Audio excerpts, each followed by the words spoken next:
What is going on, everybody? It's your boy John, and welcome back to Gearbox. So today, obviously in a little bit different scenery, thought I'd get out. You know, this morning it's drizzling a little bit, but gotta go grocery shopping, gotta go do all this shit, so might as well film a quick video and enjoy some new scenery. So here we are. But anyway, let's just take a gander real quick. Yes, she's dirty, I know, but damn, she looks good. Just like to point that one out there. But anyway, guys, point of today's video is to say that your boy has a new clutch. So let me give y'all a little background here. All right, probably 3 months ago, maybe 3 months ago, my boys over at SD Racing, they had my car for something. Can't quite remember, but they had my car. Well then, as I was, just reading through WRX forums on random different things, and obviously, as you guys know, I'm a big maintenance freak, essentially. I saw that, it's recommended to replace your clutch every like 75,000 miles or something like that. At that time, I was maybe at 57 or like maybe 60,000, let's call it. So I reached out to them. I said, hey guys, do you have any clutch that you would recommend? And so on and so forth. They said yes. The ACT, what is it, Sprung Street Performance Clutch or something like that. I'll drop something on the screen here of what the actual name is just for reference.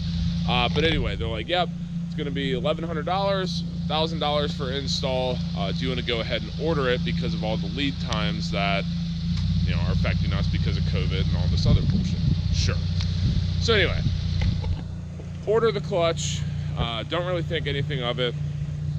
And because at the time, my car was fine. It was at 57,000 miles. Did not need a clutch.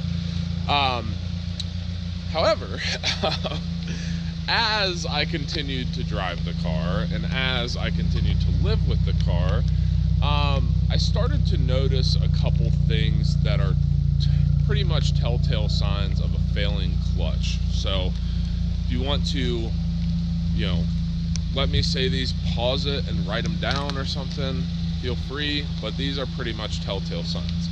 So the first thing I noticed was the pedal feel, the clutch pedal feel. Kind of twofold. One, just the clutch in general felt spongy, basically. Like you would push it and it would just keep kind of like slowly compressing. It wasn't a super like stiff,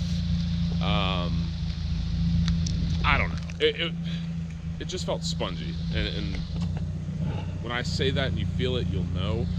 But then number two was the actual bite point of the clutch as you're releasing it. It kept getting like further away almost, and I was like, this is weird, but at the same time, it's like you drive the car every single day, so over time those changes are going to happen, so you don't notice them like wholesale, not no change to all the change, just not how it works. So then from there, so that's number one. Number two, and where I started to really figure out, oh shit, I've got some sort of problem or need to do maintenance, was the burning clutch smell. Now I know all of us are probably guilty of, in some way, shape, or form, probably starting, accelerating your car, maybe getting a little bit higher in the RPMs, and then, being able to drop that clutch a little bit quicker. Not that I ever go from a dig or anything, but like sometimes you want to go fast, you want to accelerate fast. So I get that. Now, on all the times that I would smell my damn clutch, it was like casual driving to work. And I would get out, I'd lower the car, and next thing you know, I smell the smell of a burning clutch. And at first I was kind of like, is it a burning clutch? I don't know. But anyway, I would kind of smell around, look around, and sure enough, it was a burning clutch. So those were kind of the 2/3 main things that kind of affected me to the point where I'm like, I need to look at this. Other than that, when your clutch starts to go out, typically a big telltale sign is going to be you can't get into gear, or you can't get into certain gears in a manual transmission car, which is obviously problematic, especially if you're talking about like reverse, or let's call it first or sixth gear. You know, you can live without like a third gear, or even a second. You can technically live without all of them, but especially for like highway driving, you're gonna want a sixth gear.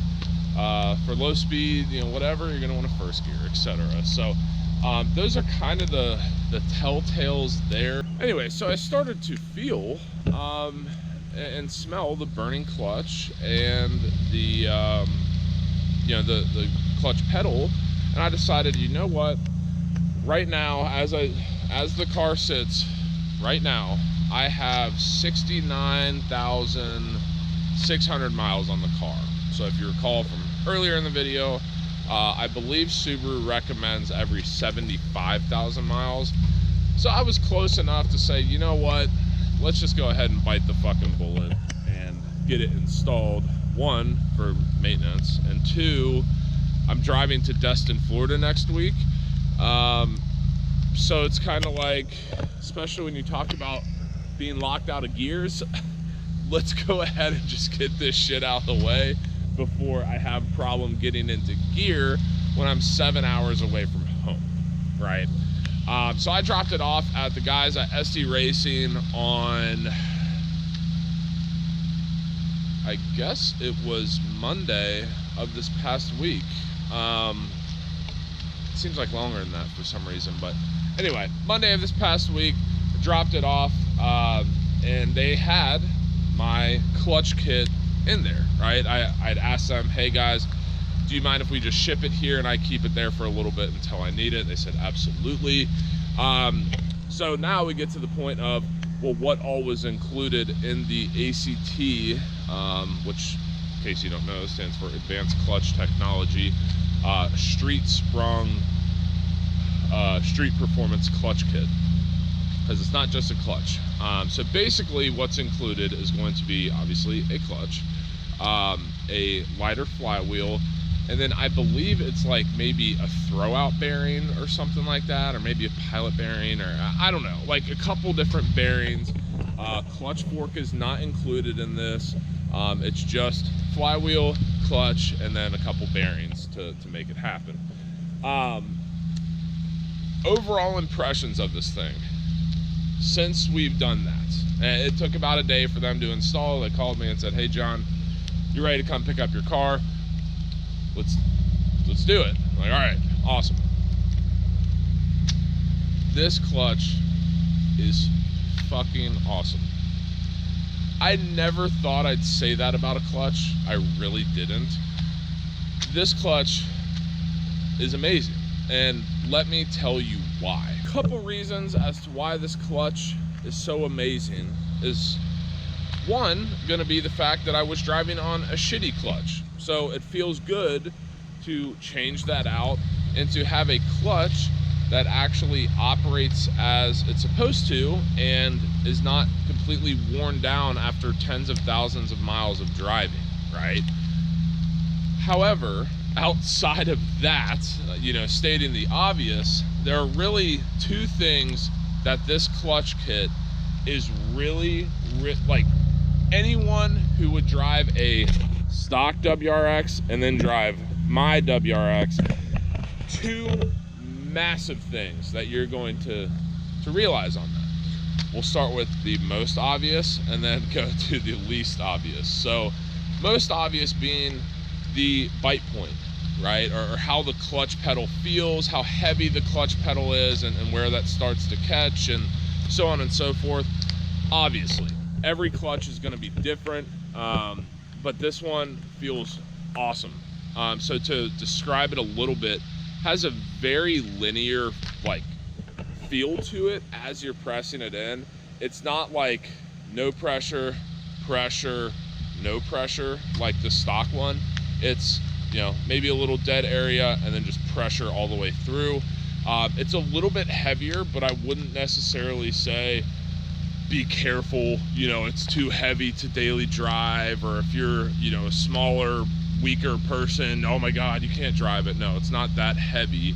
It's more so heavy from the standpoint of you have a much longer much longer clutch throw with weight associated with it, if it makes sense.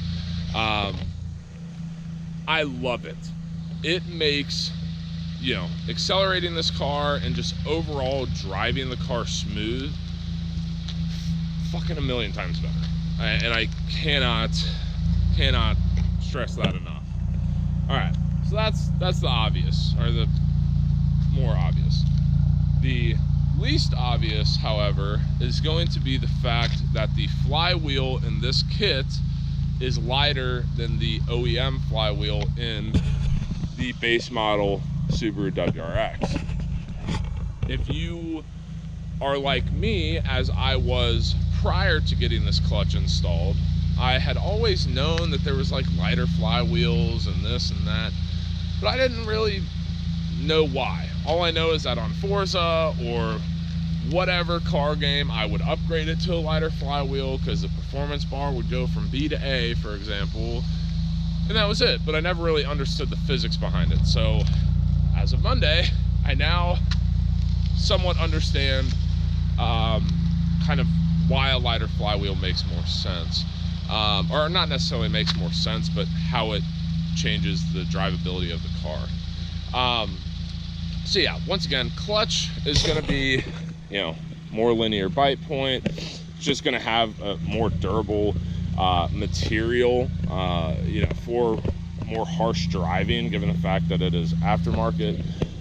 But the lighter flywheel, here's why I am so excited about that. And I didn't know this until right before I walked out the door. The guys at SD Racing said, hey John, by the way, it's a lighter flywheel.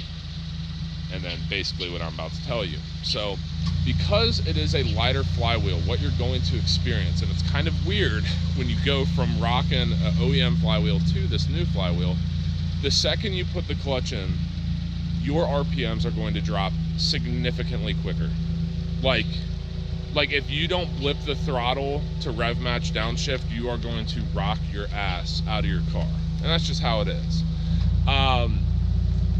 At first, I was a little intimidated by it, just because you're basically changing the way you have to drive the car, right?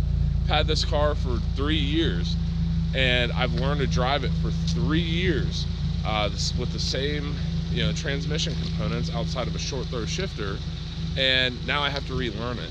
So it definitely did take some getting used to. I'm honestly still getting used to it, but once you get comfortable with it, one, it makes it a lot quicker to shift, right? You know, whether it's up, you know, shifting up, shifting down. Rev matching is a lot easier in my opinion, because you don't have to wait for the, you know, for it to drop slower. You just kind of blip and drop completely, and you're pretty much good if you know what you're doing. But also, you know, it's just fun. I don't know, you can completely tell a difference, and I really don't know how else to explain it other than, sure, your RPMs drop quicker, the clutch engages, you know, more linear, but it's just different and it's so much fun. The other thing, actually, before I forget, the other thing they mentioned with the lighter flywheel is that on hills, once again, manual transmission, 6-speed car, if you're not driving a manual transmission, WRX or STI, I have questions for you. But if you are in fact running this kit, or a kit with a lighter flywheel, and you are on a hill, they said you are going to need significantly more RPMs than what you did with the OEM setup. Once again, because of the lighter flywheel, the second the clutch starts to engage, it's going to bog the engine down much quicker, which I have experienced that on a pretty big hill, and that is true, and it was a little bit freaky. So anyway, I know I am rambling at this point. It's bad. It's really bad today. But I hope you guys enjoyed that. I'll leave a link to the clutch in the description below. I'm totally blown away with it right now. I'm still under the 300-mile break-in period, so that kind of blows. But I've maybe been breaking some rules a little bit here and there as far as the break-in is concerned. So, but it's pretty awesome. But anyway, guys, as always, really appreciate y'all coming back to Gearbox. Like, comment, subscribe. You know the deal. If you have any questions, comments, concerns on this clutch kit or want some more information, once again, I'll drop some stuff in the description, but also feel free to leave it in the comments below.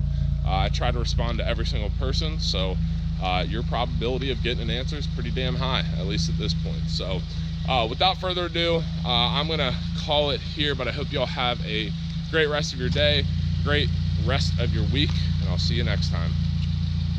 Peace.